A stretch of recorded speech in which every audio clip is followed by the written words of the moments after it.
Good morning everyone, চলে আসলাম আবার একটা নিউ ব্লগে। কালকে রাত্রিবেলা ঠাকুর দেখে ফেরার সময় আমাকে পুরো ভিজে যেতে হয়েছে।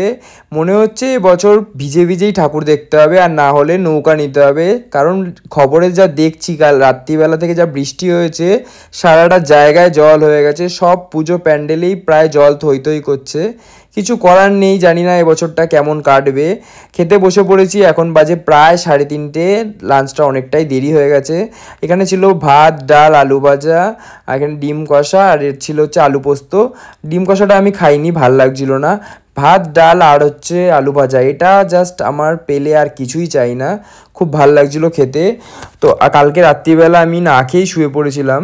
মানে ঠাকুর দেখে ফেরার সময় খুবই খিদে পেয়েছিলো, জাস্ট একটা ডিম খেয়ে ফিরে পেয়েছি। কারণ হচ্ছে সব দোকান বন্ধ হয়ে গেছিলো। আমি ভেবেছিলাম দোকান হয়তো খোলা থাকবে, বাট বৃষ্টির জন্য সব দোকানপাট বন্ধ ছিল। তারপর খাওয়া দাওয়া করে ঘুমিয়েছিলাম একটুখানি দুপুরবেলা। সন্ধ্যাবেলায় গেছিলাম একটু চপের দোকানে চপ নিতে। চপ নিয়ে তারপর কয়েকটা কাজ ছিল, ওই কাজগুলো বাইরের মিটিয়ে তারপর আমি গেছিলাম হচ্ছে একটুখানি কল্যাণী রোডে হাইওয়েতে একটুখানি চা খেতে।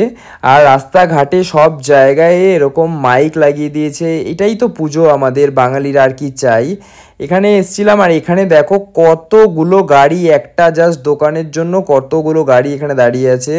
এই দোকানটাকেও পুলিশ থাকতে দেবে কিনা বেশি দিন মনে হচ্ছে না, কারণ কল্যাণী রোডে নর্মাল দোকান ছাড়া সবাইকে উঠিয়ে দিয়েছে এক এক এক করে। তো যাই হোক, ম্যাগি অর্ডার করেছিলাম একটা। ম্যাগিটা যা উনি স্পাইসি করে দিয়েছিল, আর এতটা গলিয়ে দিয়েছে যে খাওয়াই যাবে না। জাস্ট আমি 2-3 স্পুন খেয়েছিলাম, আর একদমই ভালো লাগছিল না, ফেলে দিতে হয়েছে আমাকে জাস্ট।